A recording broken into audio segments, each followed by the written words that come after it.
Primer libro de Macabeos, capítulos 13 al 16. Qué difícil es persistir y ser disciplinado como por ejemplo una tradición, en continuar alguna costumbre de generación en generación, y también el mantener ese ejemplo, el querer ser, por ejemplo, pues igual que tu padre, y que tu hijo quiera enseñarte esos valores y que se siga arrastrando en todas las generaciones. Y esto vamos a verlo como la familia de los Macabeos sí pudo llevarlo a cabo y pasó ese gran ejemplo de generación en generación.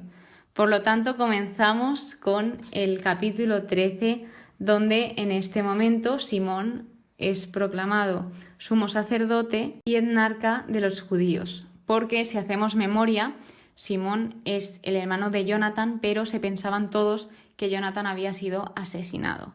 Entonces, como que le pasó ese cargo a su hermano Simón.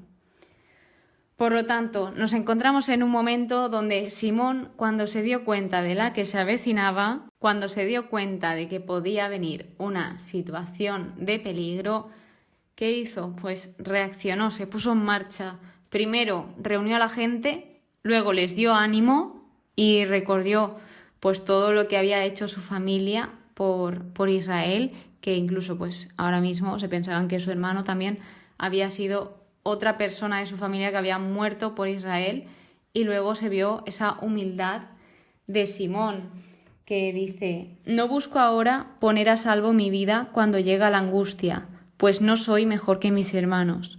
Y eso dice mucho de Simón. De modo que ahora mismo Simón era el que se encargaba de dirigir al pueblo y se ve cómo va siendo buen líder mediante sus actos y cómo gestionaba cada situación, que esto lo fue aprendiendo de toda su familia. Por lo tanto, llega con que Trifón le pide una serie de cosas para recuperar a Jonatán. Entonces, Simón, aunque pensaba que le estaba mintiendo, porque aquí todos mentían, pues aún así lo dio por si acaso. Pues imagínate que sí que era verdad que tenía a su hermano y se lo devolvía. Pero, pues cómo no, Trifón faltó a su palabra e hizo matar a Jonatán. Así que realmente Jonatán sí que murió por su pueblo, por Israel. Luego de esto llegan los favores de Demetrio II a Simón, donde Simón también va a pedir a Demetrio y le concede lo que pide. Todo esto por el pueblo, no por él mismo. Y llega a un pueblo, una ciudad que se llama Cázara, y fue conquistada por Simón. Entonces este pueblo temía, porque veían que Simón y todo su ejército eran fuertes, y les dijeron: no nos trates según nuestras maldades, sino según tu misericordia. Que esta frase me suena mucho.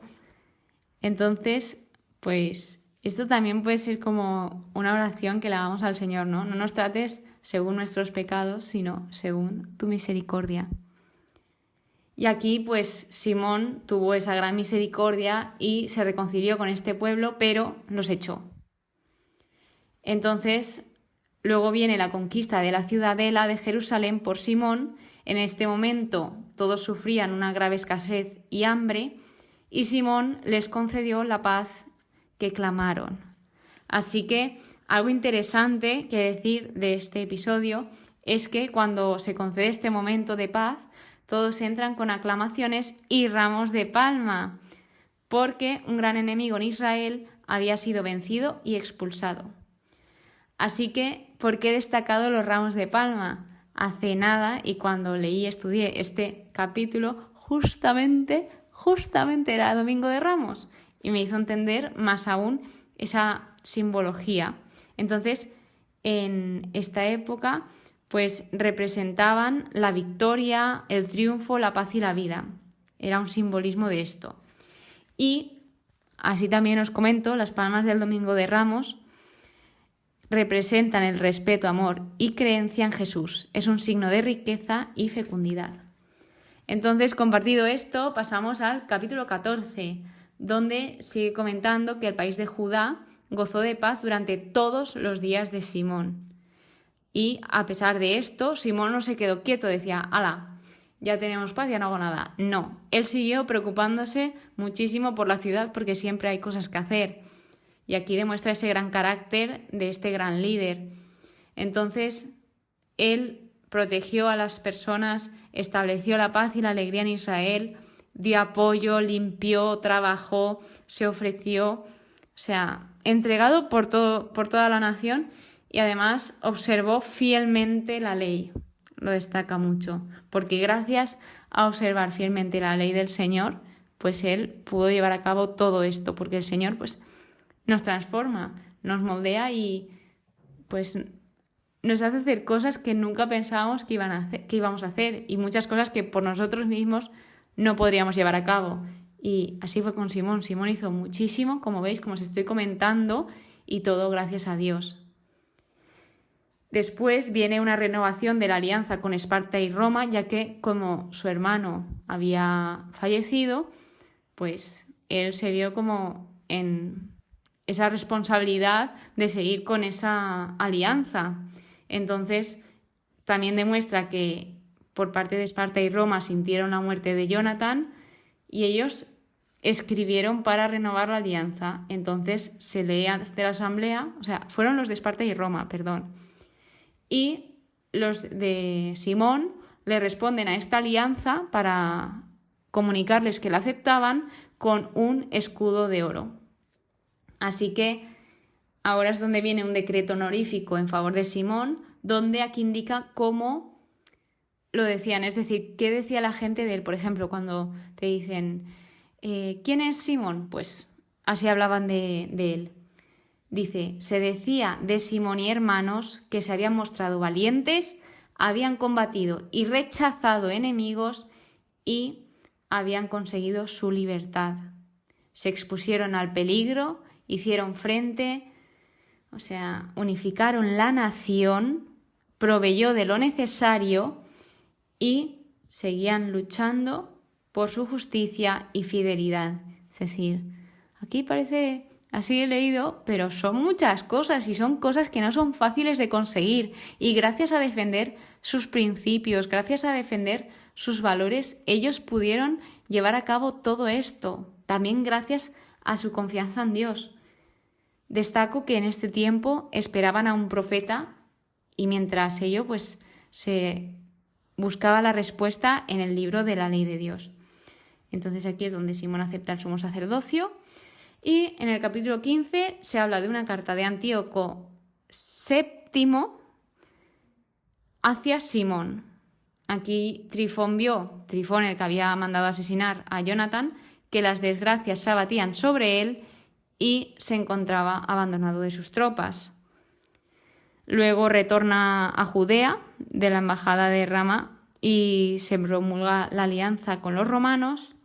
Antíoco VII se vuelve hostil a Simón y le reprende, o sea, porque si de repente se vuelve hostil, desfavorable con él y no acepta lo que le envía Simón. O sea, Antíoco, para que os explique un poco, es un monarca enérgico y guerrero. Fue el último seleucida de verdadera talla política. Sé que los nombres, o sea, si no habéis leído esto y si no sabéis de qué trata, es un poco difícil. Pero bueno, a mí también me cuesta y voy haciéndome ahí como un esquema. Pero creo que al final lo importante no son los nombres, sino lo que va sucediendo y las lecciones que nos van dejando con todo lo que pues va pasando. Entonces aquí llega con que el rey envía a un amigo suyo a Simón y él se dio cuenta, Atenobio, que era el amigo, de la magnificencia que tenía Simón, además de la liberalidad o generosidad que tenía él en dar lo que tenía sin esperar nada a cambio. Y esto le hizo quedar asombrado. Simón le respondió al rey a través de Atenobio, donde pues el rey fue como a reprocharle que ellos tenían territorios suyos y realmente no eran suyos, sí que como que habían invadido esos territorios, pero siempre fueron de los judíos. Entonces dice, de la forma más sincera y más respetuosa, que no se habían apropiado de algo que no era suyo. Es decir, ellos lo que hicieron fue recuperar sus territorios, los judíos, y comunicaron que los enemigos poseyeron injustamente sus tierras. Entonces el rey, al escuchar esto, pues entró en violenta cólera. Por último, en el capítulo 16 vemos esa victoria de los hijos de Simón sobre Cendebeo, que aquí es otra generación macabea que se le dice. Aquí es donde se ve ese ejemplo que se va transmitiendo de generación en generación, y es que no es nada fácil ir transmitiéndolo porque cada persona pues va creciendo con un carácter, y esto quiere decir que supieron instruirlos de buena forma, y de que las personas que querían instruirlos pues también eran coherentes con lo que decían, eran coherentes con sus palabras y con sus actos. Entonces Simón se encontraba en un punto que estaba ya viejo y avisó a sus hijos mayores, donde les dijo que ocuparan su puesto, que saliesen a combatir por su nación y, por último, y no menos importante, que el auxilio del cielo, refiriéndose a Dios, sea con vosotros. Sus hijos se unieron en combate y, pues gracias a esto, también vencieron. A ser ayudados, gracias a ser ayudados, que lo comentábamos en el episodio anterior. Tras esto viene la muerte trágica de Simón, donde le sucede su hijo Juan, y Ptolomeo, que era el yerno de Simón, quería quitarle la vida y lo mató. Mató tanto a Simón como a sus hijos Judas y Matatías. Entonces dice algo que es muy triste, y es que Ptolomeo lo que hizo fue devolverle el mal por el bien. Todo el bien que habían hecho, pues él se lo devolvió en mal. Y esto, por desgracia, sigue pasando, que hay personas que puede que le hagamos el bien y que ellas nos devuelvan el mal. Pero os digo algo, a pesar de eso, no cambiéis, que eso nos haga cambiar vuestra forma de ser y os haga ser personas que realmente no sois. Si vosotros sois hacer las cosas bien, dar ejemplo de que a pesar de que os respondan con el mal, que el amor siempre gane a ese odio. Así que, por último, también se ve que quiere ir a por el otro hijo de Simón, a por Juan, pero este se enteró y acabó con aquellos que fueron a matarle. Con esto terminamos el libro de Macabeos. Creo que lo más importante de esta última parte y del libro es cómo se mantuvieron unidos en todo momento, cómo supieron dar ejemplo, cómo supieron dirigir y pues pasar esas costumbres, esos valores, el ser fiel a los principios de uno, a ser coherente con lo que cada uno decía. Ojalá nosotros también sepamos ponerlo en práctica en nuestras vidas y pues sigamos mejorando. Espero que hayas aprendido con este episodio. Muchísimas gracias por escucharme de todo corazón una vez más y espero que pases muy buen día. Nos vemos en el capítulo siguiente, que es la conclusión de este primer libro de Macabeos, y que Dios te bendiga.